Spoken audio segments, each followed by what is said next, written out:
and welcome back to the Player Analysis Show, brought to you by the United Masterclass. I'm your host, Haider, Rubbani, and I'm joined by Jeremy Smith. It's great to have you back, Jeremy. Jeremy is a French football journalist and football expert, and he is here to talk to me today about Benjamin Pavard. So, Jeremy, welcome back. Long time since we've done a show, and congratulations. We were just talking off there, weren't we? Brighton have had a fantastic season, some amazing players that are currently at the club and they might be leaving. But, it's been a great season for you. And you're in Europe, so you must be really excited for next season. So excited. First time in Europe in our history. Obviously, hoping that we're going to have a busy summer. I think it's definitely going to be busy with a couple of big outgoings. But, in Tony Bloom we trust. Hopefully, we've got some good names coming in, even if no one's ever heard of them yet.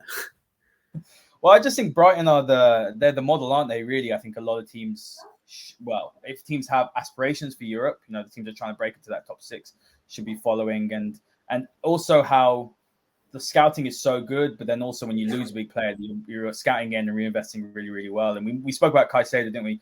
He's a player that a lot of United fans really do like, and he could go. But I think you do kind of have confidence, don't you, with Brighton, that they're going to bring in a player who's been scouted, they've looked at the numbers, they looked at the data, and he's going to fit in what De Zerbi's doing.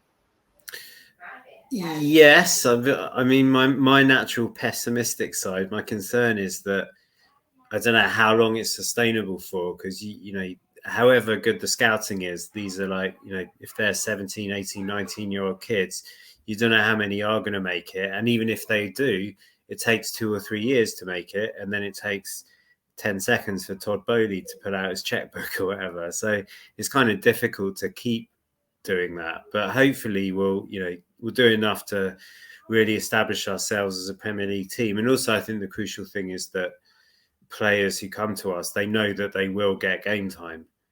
You even look at Levi Colwill, who is on loan from Chelsea. I think it's quite clear he wants to stay because we've shown faith in him and actually played him. So fingers crossed to that one as well. Look, all the best for next season. I'm sure we'll be doing more shows. And never know, Caicedo might be at Man United, and I'd be delighted with that. But he was meant to be. Yeah, you were meant to sign him in the first place. Jeremy, I did a show on that listeners will know about it, years and years ago. United could have signed him. Massive hit as well in terms of the views on it, and look where we are now. But I don't think he'd be the player he is. I think I watched it to find out more about him, actually. Yeah, I think you did. I think you retweeted it. Listen, he's a fantastic player. I love watching him play, and I think De Zerbi's a great coach as well. So it's good to see, that he'll be staying for another season. Great to see what you guys can do. But listen, we could talk about Brighton all day, and maybe we will. Maybe we'll do an intro show next season before a game or something like that. But we're here to talk about Benjamin Pavard, and he is a player at Bayern Munich, a French player who obviously you watch more French football than you do German football, but I think it's an interesting player that's been spoken about in the media. Even for myself, when I think about Pavard, I think a lot of people do. They think about that goal in the World Cup, remember, against Argentina years and years ago. So I don't pretend to be an expert on him. I've obviously sat down before this, watched a few more clips, done a few bits in terms of his statistics. But what type of player is he? Because he can play at centre-back, but he can also play at right-back. But when you look at his numbers at centre-back, and I will chuck some of them at you in a minute as well, and you look at his numbers at right-back, they're very, very interesting. He's a great passer with the ball. But he doesn't seem like the sort of player who's big and imposing as a centre-back. But then he also doesn't seem like the sort of player who is, going to go forward at right-back and get to the byline and put crosses in, etc., or he plays inverted, doesn't he? So I'm really intrigued to ask you what sort of player he is and what his best position is, because I think it's interesting to hear from your perspective, having watched him more. It's hard to say. I mean, I should probably start by saying he seems to be one of those players who kind of divides opinion. I do rate him, but I think there's some people who don't. And I think he's one of those ones who is probably a victim of his versatility. You look at his stats and he's played more or less the same number of matches at right back and at centre back. And he certainly was always said that he prefers to play at centre back. But I think sometimes more so for France than Bayern, he's sort of been frustrated that he's often been pushed to the right. I think even at Bayern at times. And it's probably fair to say that he can do both roles very well, but maybe because he hasn't had the chance to kind of, stick to one position his whole career, maybe you'd sort of say he's not quite a world-class centre-back. He's not quite a world-class right-back, but he's sort of very high up in both. I think because of his height and, as you said, of his sort of passing ability, that sort of leans towards his kind of maybe more being a centre-back. I think you mentioned the Argentina goal. Before that, there was a famous clip of his that went viral. I think it might have been his debut for Stuttgart. Just an amazing pass that sort of broke 3 lines. And I'm not saying he does that kind of thing every week, but it certainly speaks to his footballing ability. But also, as you say, although he's tall, he doesn't seem the strongest of centre backs. He always appears like he could be easily pushed off the ball. Maybe his heading ability isn't as good as it could be. And then at fullback, I think he's very good at going forward. He's good at combining with his right-sided midfielders.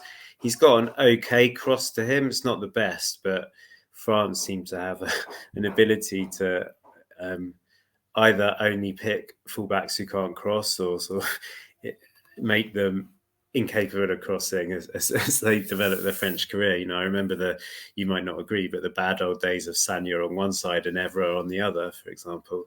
So I think he certainly can support attacks as well from the fullback position.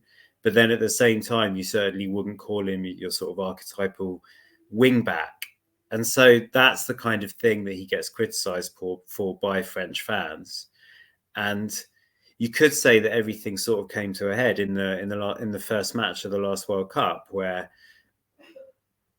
there was already it's funny because he was sort of known as one of Deschamps' sort of little, not teacher's pets, but it was Deschamps who sort of brought him into the France team for the 2014 World Cup, when a lot of people who don't follow French or European football closely, a lot hadn't even heard of him. He did a brilliant job, scored that amazing goal, and it more or less stayed in the team ever since. I think he would say he's always made assurances that he would eventually become a centre-back, and Deschamps kept picking him at right-back, or Deschamps would announce his squad, say Pavard is there as a centre-back, but then play him as a right-back. And I think it did start causing tension, and he made a big mistake in the first match of the World Cup to put us behind against Australia. It wasn't only his mistake, but he's the one that really got blamed for it. I think Deschamps really sort of balled him out in front of the team. He made the mistake of kind of fighting back and probably pretty much saying, well, look, I'm not a fullback. You play me in this position. You need to give me a couple of matches to kind of get back into the mindset of a fullback rather than a centre-back. The mistake he made was kind of being drawn into the centre and not looking behind him, which is kind of what you'd have expected a little bit of a centre-back. And he was basically dropped for the rest of the tournament. So I feel a bit sorry for him that because he can do everything very well, but not outstandingly well, still no one is sure what his best position is. It's fascinating. I do want to drill into that centre-back or right-back conundrum, and because I think it's something which it might even lend to a positive for someone like Erik ten Hag, and we'll talk about his possible fit at United later. But when you look at Luke Shaw this season, he's a fantastic left back, but he's slotted in at centre back due to his progression, his reading of the game when Lisandro Martinez hasn't been there. So sometimes I'm thinking, obviously, you want to have specialist players. If United go and sign someone like Kim Min-jae as well from Napoli, you've got Lindelof, you've got Lisandro Martinez and Varane. Maybe a player like Pavard who can play right back and play inverted, so that's how we'd expect to play. United build up with 3-1-6 usually. Casemiro being that one. I think that would be quite an interesting thing, because when you have a look at his passing statistics, I'm going to get some of them up here from centre back, Jeremy, and we can run through them. So, I mean, look at sort of the passes attempted. I mean, he's making nearly 90 passes a game, which is sensational. That's 99th percentile. It's important to also identify that Bayern Munich, do dominate the ball and dominate territory and possession a lot. So I'm sure that sometimes those stats can be skewed, but he's a great passer of the ball, as you've said. Progressive passes and progressive carries are the really important ones. So he's nearly 8 progressive passes a game, which is sensational for any centre back or even right back in world football. That puts him in right at the top of Europe compared to other centre backs. And you look at his progressive carries as well, 91st percentile. So he's able to pick the ball up and drive through the opposition first wave press. And then when you're looking as well at his tackles, 93rd percentile, interceptions 83rd. So he's a really he's a really clever footballer. He reads the game really well. So when you think about all these sort of things, it does lend to the fact that you might think that he's a better centre back. I think, with all statistics, for example, if it says he's got a high number of tackles a game, for example, you sometimes wonder, well, is that because he's caught out of position and needs to make those recovery tackles? But yeah, to me, certainly, like looking at him, looking at the way he plays with that footballing ability, you would sort of say more definitely lends itself more to centre back than right back. And I don't know if it's because of the players he's competing against, both at club and international level. I mean, France are blessed with a lot of good centre backs at the moment, and actually no good right backs. So that may be an issue or a reason as to why he's mainly sort of plonked on the side. But I would have liked to see him get a couple of games at centre back for France, especially when Deschamps was experimenting with three at the back. I think it would have been interesting to see him on that right side of a back three. Yeah, and I want to move on to the fit and United. So I want to bring up some of the statistics of him at right back. So when you're having a look at it here as well, you can see that interceptions wise, 96 percentile. So again, he reads the game well.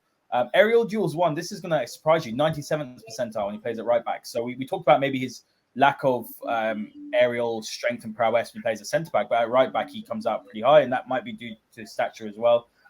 Clearance is 91st percentile, so he's a very accomplished defender. Then you look at passes attempted again, 99th percentile, 97th percentile for completion, and progressive passes, 99th percentile. So when I think of where he'd fit United, I don't think he'll play centre back if he does join. I think what will happen is he'll play right back, he'll go inverted, and he'll play in build up. It'll be three, so it'll be him. Let's say it would be Lisandro Martinez and whoever's playing centre back, maybe Varane, and then Luke Shaw would go forward. So what are your thoughts? Obviously, having looked at him at centre back and right back with your own eyes, looking at the statistics, where could you see him fitting into this United side? So I think a lot depends, firstly, on what he wants to do. He's 27 now. He might say, look, enough of me being shifted around. I want to stay in one position and make that my home for the rest of my career, sort of thing. So, if, as he's always suggested, he wants to ultimately be a centre back and you can't give him those assurances, he might choose not to go to you. And then as a fullback, again, as I said, it sort of depends what kind of fullback you're looking for. If it is someone who's going to bomb forward all the way to the other byline, then maybe he's not the guy for you. But if it's someone that's going to sort of combine with the midfield, maybe move forward up to a certain point, put in the deeper crosses rather than the cutbacks, then I think he's excellent at that. And it's funny that he talks about the sort of the height and the winning the aerial battles at fullback.